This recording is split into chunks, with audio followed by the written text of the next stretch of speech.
আসসালামু আলাইকুম। কেমন আছেন সবাই? আশা করি আপনারা সবাই পরিবার পরিজন নিয়ে অনেক অনেক ভালো আছেন।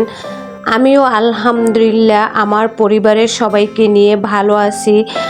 নতুন দিনে নতুন আরেকটি ভিডিও নিয়ে চলে আসলাম আপনাদের মাঝে।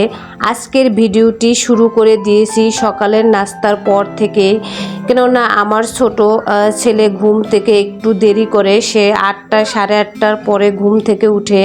এর জন্য সকালের নাস্তাটা সকালবেলা 6:30টার দিকে উঠেই সেরে নিয়েছি। তারপরে চলে আসলাম বিছানা উঠানোর জন্য, কেননা আজকে বেডশিটটা ধুয়ে দিব। এর জন্য আমি আগেই বেডশিটটা অফ ক্যামেরায় উঠিয়ে নিয়েছি।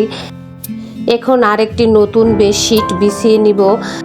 আমার প্রত্যেকটা বেডরুমে ম্যাট্রেসের উপরে একটি তোশক বিছানো থাকে, তার উপরে পুরনো একটি বিছানার চাদর বিছানো থাকে। তারপরে নতুন একটি বেডশিট বিছিয়ে নেই, কেননা দেখা যায় উপরে যদি তোশকের উপরে শুধু একটি বেডশিট বিছাই তাহলে বেডশিটটা নড়াচড়া করে থুবিয়ে যায়। এর জন্য সবসময় আমি নিচের বেডশিটটা পুরনো বিছিয়ে তারপরে নতুন একটি বেডশিট বিছাই।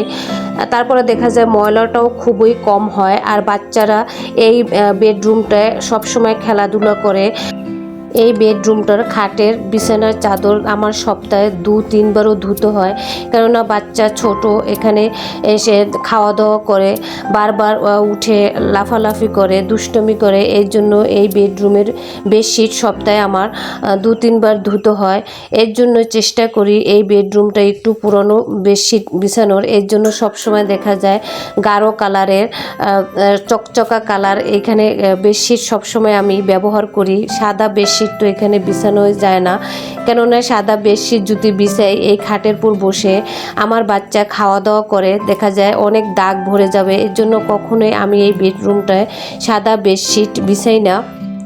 আমার বেডটা গুছানো হয়ে গিয়েছে, তারপরে আপনাদের সাথে ফাইনাল লুকটা একটু শেয়ার করলাম। কেমন হয়েছে আপনারা কমেন্টে জানাবেন। ফজরের নামাজের পরে আমাদের গৃহিণীদের সেই ব্যস্তময় জীবন শুরু হয়, আর ঘুমে যাওয়ার আগ পর্যন্ত আমাদের ব্যস্তময় জীবন থাকে। এই জীবন আর ভালো লাগে না। মাঝে মাঝে মনে হয় এই জীবন ছেড়ে যদি সেই ছোটোবেলার শৈশবের কৈশোরের জীবনে চলে যেতে পারতাম, কতই না ভালো হতো। সেই দিনগুলো আমাদের কতই না ভালো ছিল। সেই রঙিন রঙিন স্বপ্নময় দিনগুলো যদি এখন আবার ফিরে পেতাম। কিন্তু আমাদের জীবনে যেই দিনগুলো চলে যায় সেই দিনগুলো আর ফিরে পাওয়া সম্ভব নয়। আমি কখনো কোনো কাজ দেখা যায় ফেলে রাখি না, কেননা আমাদের জীবনের মতো সময় বহমান, সময় কারোর জন্য অপেক্ষা করে না। সময়ের কাজটা যদি সময় না করে দেখা যায় আমারই কষ্ট হবে, কেননা যেই কাজটি ফেলে রাখবো সামনে তো আমার আরও কাজ থাকবে। সেই কাজের সাথে ওই কাজটি যদি করতে যাই তাহলে দেখা যায় আমার দ্বিগুণ কষ্ট হবে। তাই আমি সবসময় চেষ্টা করি সময় মতো কাজগুলো সেরে রাখার। সংসারে কি জীবনে অন্য সব ক্ষেত্রে আমি সময়ের কাজ সব সময়ে গুরুত্ব সহকারে করে থাকি। তাহলে দেখা যায় আমাদের জীবনে অতি সহজ হয়, আর কাজগুলো আমাদের সহজভাবে আমরা করতে পারি। আমি কিন্তু তারপরে সংসারে অনেক কাজ সেরে কিছু কাপড় চোপড় ভিজিয়ে রেখেছিলাম, সেগুলো ধুয়ে দিয়েছি। আজকে 2টি বেডরুমের মশারি ধুয়ে দিয়েছি, আবার যে বেডশিট উঠিয়ে রেখেছি সেগুলো রেখে দিয়েছি। আমি অনেক সময় দেখা যায় রাত্রেও কাপড় চোপড় ধুই, সেগুলো ভাবতেছি যে রাত্রে ধুবো। আপনাদের সাথে অন্য আরেকটি ভিডিওতে শেয়ার করব। তারপরে চলে আসলাম দুপুরবেলা রান্না করার জন্য। আমি আজকে কচুর লতি দিয়ে চিংড়ি মাছ দিয়ে রান্না করব। রান্নাটা আমি চুলায় বসিয়ে দিয়েছি।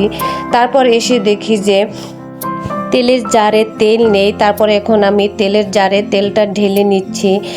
ওদিকে কিন্তু আমি অফ ক্যামেরায় তরকারিগুলো কেটে নিয়েছি। আজকে যা যা রান্না করব সেগুলো কেটে গুছিয়ে রেখে দিয়েছি।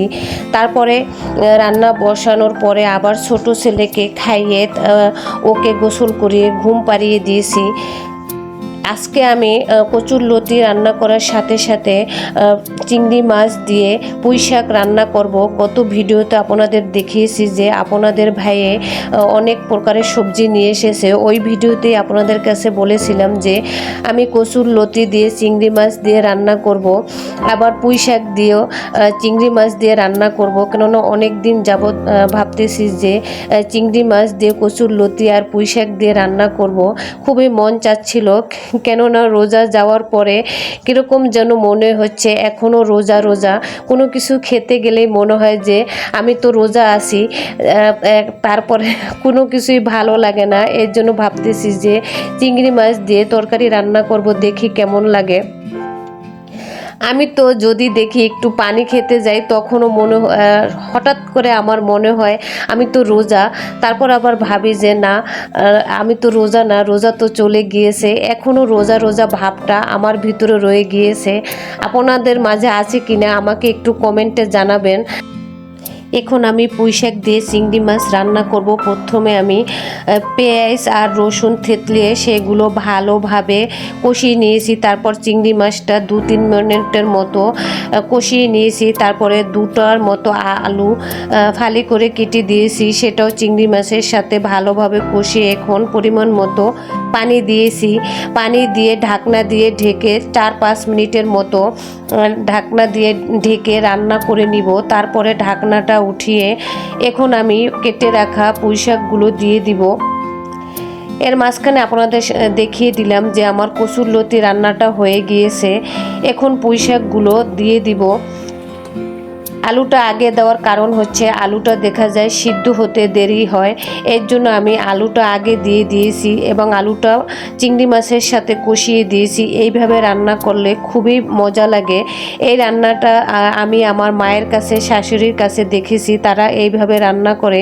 এইভাবে আপনারা রান্না করে দেখবেন। এইভাবে পুঁই শাক রান্না করলে পুঁই শাকের কালারটাও সবুজ সবুজ থাকে এবং রান্নাটা খুবই মজা লাগে। ভিডিও শেষে এসে একটি কথা না বললেই নয়, বাধ্য হয়ে এই কথাটি বলতেছি। কেননা আমরা যারা ইউটিউবিং করি তারা তো অবশ্যই জানি যে একটি লাইক কতটা গুরুত্বপূর্ণ। দেখা যায় আমার ভিডিওতে অনেক কমেন্ট আসে, কিন্তু লাইকের পরিমাণ তার অর্ধেক আসে। আমরা যদি এরকম ভুল করি, এরকম করি, তাহলে দেখা যায় সাধারণ ভিউয়ার্সরা তারা তো জানে না, তারা তো লাইকটা কতটা গুরুত্বপূর্ণ বুঝে না। তাই আমরা কেন এরকম ভুল করি? আমি কিন্তু যার ভিডিওতেই যাই প্রথমে একটি লাইক দিয়ে ভিডিওটি দেখা শুরু করি। আমার কিন্তু কখনো এই ভুলটি হয় না।